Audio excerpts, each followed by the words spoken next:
श्रीमद्भागवत प्रथम स्कंध नवम अध्याय। श्रीसुत उवाच। सुत कहन्ति सावधाने एवेहो शृणुमुनिजने। एमन्ते प्राणिवधे खिन्न होइन धर्मरनन्दन। सकल धर्म ज्ञान अर्थे विजय कले करथे। युद्ध भूमि की साजी साज संगरे घेनी देवराज। राजा संगते चारि भ्राते सज होइले जे झारथे। उत्तम अश्वनियोजित स्वभावे रत्न विभूषित। ताहांक रथे विप्रगणे विजय कले तत्क्षणे। गोविंद अर्जुन संगते वसिले नंदीघोष रथे। पांडव मध्ये चक्रधर कियवा देवा पटांतर। गुह्यकर्ण मध्यगते कौकुबेर प्रकाश जेमन्ते। एमन्ते कुरुक्षेत्र गले पांडवे गोविन्दंकतुले। सरसयने गंगासुत देखिवा अर्थे उपगत। अवनी परे मोहगत महाक्षत्रिय तपोवंत। पांडवे गोविंदर तुले भीष्म चरणे प्रणमिले। ब्राह्मणे मिलिले तक्षणे व्यास समेत मुनिगणे। अपरे जेते राज ऋषि मिलिले कुरुक्षेत्रे आसी। पर्वत नामे महाऋषि धौम्य नारद तुले मिशी। बादरायणी वृद्ध दश भरद्वाजर संगे शिष्य। परम ज्योति परशुराम वशिष्ठ इंद्र प्रसदम। जाबाली जमदग्नि मध्य कपिल गौतम प्रसिद्ध। अत्रि कौशिक भद्रसेन कौच्छप अग्निरनंदन। निर्मल चेता ब्रह्मचारी मिलिले शुक आदि करी। एमन्ते सर्व मुनिजने मिलिले भीष्म सन्निधाने। मुनिଙ୍କୁ देखिण पचारि शयने प्रणमित करी। धर्मज्ञ गंगार कुमार जे देश काल रिपुहर। तेणु पूजिले एके एके मुनिंक दृढ़ मानसिके। कृष्णंकु हृदये बसाई पूजिले दृढ़ चित्त होई। जे हरि जगत ईश्वर अनादि धर्म निराकार। पांडुपुत्रंकु दया चित्ते भावे कहन्ति जनहिते। भीष्म कहन्ति दया चित्ते सकल मुनिंक अग्रते। बड़ धार्मिक कुंती सुते एमंत भाळी हृदगते। बने बुलिले कष्ट कर्मे जीव पोषी विप्रधर्मे।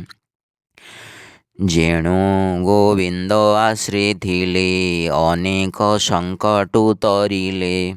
स्वामी मरणे कुंती देवी सरल चित्ते कृष्ण सेवी। पुत्रंक अर्थे बहु क्लेशे दुखे बंचिला वनवासे। कालर बस ये जगत प्राणिये कर्मर आयत। जले जे सने पद्मजल पवने जेह्ने मेघमाळ। जे कुळे राजा धर्मसुत रक्षक भीम गदाहस्त। अर्जुन जहीं धनु धरे जहीं गोविंद रक्षा करे। ସେ କୂଳେ ପଡ଼ଇ ବିପତ୍ତି ଏମନ୍ତ ଈଶ୍ୱରର ଗତି। କେ ଜାଣି ପାରେ ତାର ଗତି ଯହିଁ ପଣ୍ଡିତେ ଭ୍ରମି ହନ୍ତି। ସଂସାର କର୍ମର ଆୟତ ଏମନ୍ତ ଜାଣ କୁନ୍ତି ସୁତ। ମନେ ଚିନ୍ତିଣ ସବୁ ଭଲ ଅନାଥ ପ୍ରଜା ଏବେ ପାଳ। ଦେଖ ଅନାଦି ନାରାୟଣ ଯେ ଜ୍ଞାନ ପରମ କାରଣ। ମାୟାରେ ଲୋକ ମନ ହରି ଯାଦବ ବଂଶେ ଅବତରି। ଏହାର ଅନୁଭବ ଗତି ଅଥବା ଜାଣେ ପଶୁପତି। ନାରଦ ଜାଣେ କିଛି ଚିନ୍ତି କିବା କପିଳ ମହାଯତି। ତୁ କୃଷ୍ଣ ମହିମା ନ ଜାଣୁ ମାତୁଳ ସୁତ ପ୍ରାୟ ମଣୁ। ପ୍ରିୟ ସୁହୃଦ ମିତ୍ର ପରି ସଚିବ ବୁଦ୍ଧି କି ଆଚରି। ଏହାଙ୍କୁ ଦୂତରେ ନିୟୋଯୋଗୀ ପେଶିକୁ ପଞ୍ଚଗ୍ରାମ ମାଗି। ପେଶିଲୁ ପଞ୍ଚଗ୍ରାମ ମାଗି। ବାନ୍ଧବ ପ୍ରାୟ ସ୍ନେହ କରି ରଥେ ସାରଥି ପଣେ ବରି। ଯହୁଁ ସେ ପ୍ରଭୁ ଭାବଗ୍ରାହୀ ସ୍ୱଭାବେ ପରାପର ନାହିଁ। ଏଥକୁ ଭକ୍ତଙ୍କର ହିତେ ଦେଖ ଈଶ୍ୱର ଦୟା କେତେ। ଜୀବନ ଛାଡ଼ିବାର ବେଳେ ମିଳିଲେ ସରଶଯ୍ୟା ଠାରେ। ଯାର ଚରଣ ଭକ୍ତି ଭରେ ନିଶ୍ଚିନ୍ତ ଚିତ୍ତ ଅନ୍ତକାଳେ। ତୁଣ୍ଡେ ଯେ ନାମ ଉଚ୍ଚାରନ୍ତି ପରମ ପଦେ ସେ ବସନ୍ତି। କର୍ମ ବାସନା ଯାଏ ଦୂର ଏମନ୍ତ ମହିମା ଯାହାର। ସେ ଦେବ ଦେବ ଭଗବାନ ଭାବେ ଜାଣିଲେ ମୋର ମନ। ଚିତ୍ତେ ପ୍ରକାଶ ହେଉ ମୋର ମୁହିଁ ଛାଡ଼ିବି କଳେବର। ପ୍ରଫୁଲ୍ଲ କମଳ ଲୋଚନ ସୁନ୍ଦର ପ୍ରସନ୍ନ ବଦନ। ଚକ୍ର ସହିତେ ଚାରି ବାହୁ ତା ପାଦେ ମୋର ଧ୍ୟାନ ରହୁ। ଭୀଷ୍ମ ବଚନ କର୍ଣ୍ଣେ ଶୁଣି ଧର୍ମନନ୍ଦନ ମନେ ଗୁଣି। ସରଶଯ୍ୟାରେ ଭୀଷ୍ମେ ଚାହିଁ କର ଅଞ୍ଜଳି ଶିରେ ଦେଇ। ବିବିଧ ଧର୍ମ ପଚାରିଲେ ଅନେକ ମୁନିଗଣ ତୁଲେ। ସ୍ୱଭାବେ ଯେତେ ଯେତେ ମତ ସଂସାର ଜନଙ୍କର ହିତ। ରାଗ ବୈରାଗ୍ୟ ଯାହା କରି ଯେ ମାର୍ଗେ ସଂସାରୁ ନିସ୍ତରି। ଯେ ରାଜ ବିଧି ରାଜ ଧର୍ମ ମୋକ୍ଷ ସାଧନେ ଯେତେ କର୍ମ। ଯେତେ ବିଭାগে ଯେତେ କରି ଗୃହୀ ବନସ୍ତ ବ୍ରହ୍ମଚାରୀ। ନାରୀର କର୍ମ ଯେତେ ଧର୍ମ ଯେ ବିଷ୍ଣୁ ଭକ୍ତଙ୍କର କର୍ମ। ଯଥାର୍ଥ କାମ ମୋକ୍ଷ ଆଦି ଯେତେ ପ୍ରକାରେ ସାଧ୍ୟ ବିଧି। ସକଳ କହିଲେ ହରଷେ ସେ ପୁଣ୍ୟ ଗ୍ରନ୍ଥ ଇତିହାସେ। ଏମନ୍ତ କହି ନାନା ଧର୍ମ ଭୀଷ୍ମର ଚିତ୍ତ ଚିନ୍ତି କର୍ମ। ତକ୍ଷଣେ କୃଷ୍ଣ ଭାବ ଘେନି ଗଙ୍ଗାନନ୍ଦନ ହୋଏ ତୁନି। ସିଦ୍ଧ ପୁରୁଷ ଯୋଗ ବଳେ ଯାହା ଚିନ୍ତନ୍ତି ଅନ୍ତକାଳେ। ସେ କାଳ ଅତି ପୁଣ୍ୟ ଧାମ ଉତ୍ତରାୟଣ ତାର ନାମ। ସକଳ ଆଗମନ ଦେଖି ସଂକୋଚ କଲେ ବେନି ଆଖି। ସହସ୍ର ସହସ୍ର ବଚନ ଶୁଣାଇ ହୋଇଲେ ମୌନ। କୁସଙ୍ଗ ହରି ଦୃଢ଼ ମନେ କୃଷ୍ଣ ଚରଣେ ଅବଧାନେ। ସେ ହରି ଅଛି ଆଗେ ବସି ଚତୁର ଭୁଜକୁ ପ୍ରକାଶି। ପୀତବସନ କଟି ଭାଗେ ବିଜୁଳି ଯେହ୍ନେ ନୀଳ ମେଘେ।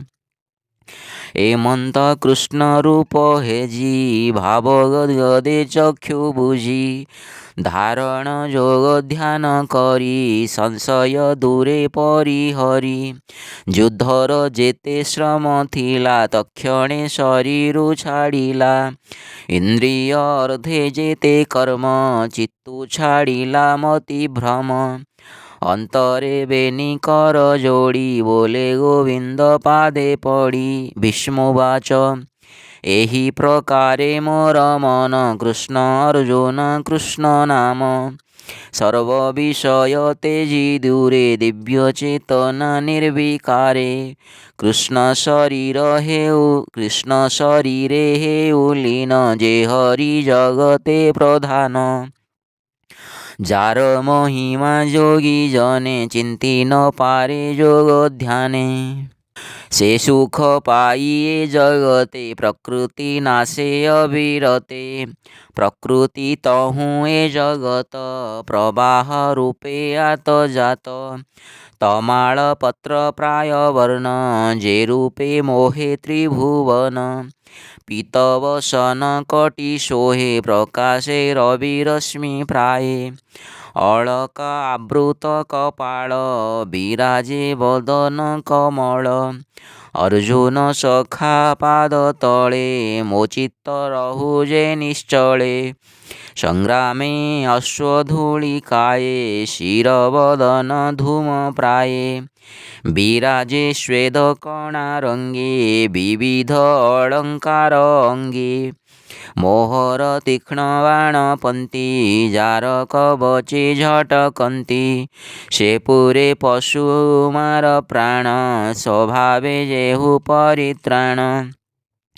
ସେ ହରି ଅର୍ଜୁନ ବଚନେ ରଥ ନିବେଶି ମଧ୍ୟ ସୈନ୍ୟେ। ଅନାଇ କଟାକ୍ଷ ଲୋଚନେ ଆୟୁଷ ହରେ ପରସନ୍ନେ। ତାର ଚରଣ ମନେ ଚିନ୍ତି ନିରତେ ହେଉ ମୋର ପ୍ରୀତି। ଯୁଦ୍ଧର ଅର୍ଦ୍ଧେ କୋପ କରି ସକଳ ଶସ୍ତ୍ର କରେ ଧରି। ସମରେ ଦେଖି ବନ୍ଧୁ ଜନ ଦୟାରେ ନ ଯୁଝେ ଅର୍ଜୁନ। ମାୟାରେ ତାର ମନ ମୋହି ଅନେକ ଆତ୍ମଜ୍ଞାନ କହି। ଅର୍ଜୁନ କୁମତି ହରିଲା ଛଳେ ସମସ୍ତ ସଂହାରିଲା। ତାର ଚରଣେ ମୋହମତି ନିଶ୍ଚଳ କରି ଆତ୍ମଗତି। ମୋହର ତୁଲେ ସତ୍ୟ କଲା ଶସ୍ତ୍ର ନ ଧରିବି ବୋଇଲା। ମୋହର ତୀକ୍ଷ୍ଣ ବାଣେ କୋପି ମୋର ବଚନେ ମୋତେ ସ୍ଥାପି। ତକ୍ଷଣେ ଅସ୍ତ୍ର ଧରି ହସ୍ତେ ରଥୁ ଧାଇଁଲା ଭୂମି ଗତେ। ଧାମନ୍ତେ ଅବନୀ କମ୍ପିଲା ଉତ୍ତରୀ କନ୍ଧୁ ଉଡ଼ିଗଲା। ଚକ୍ର ଉଞ୍ଚାଇ ମହାକୋପେ ମିଳିଲା ମୋହର ସମୀପେ। ଧର୍ମେଣ ସମର ଉପେକ୍ଷି ସିଂହ ଯେ ଶନେ ଗଜ ଦେଖି। ମୁଆଁ ତତାଇ ପଣେ ରୁନ୍ଧି ଅନେକ ବାଣ ତାରେ ବିନ୍ଧି। ବିଚ୍ଛିନ୍ନ କଲି ସେନା ସଙ୍ଗେ ଦେଖି ଧାଇଁଲା ଅତି ବେଗେ। ରୁଧିର ଭୂଷଣ ଶରୀରେ ଭୂମି କମ୍ପଇ ପାଦ ତଳେ।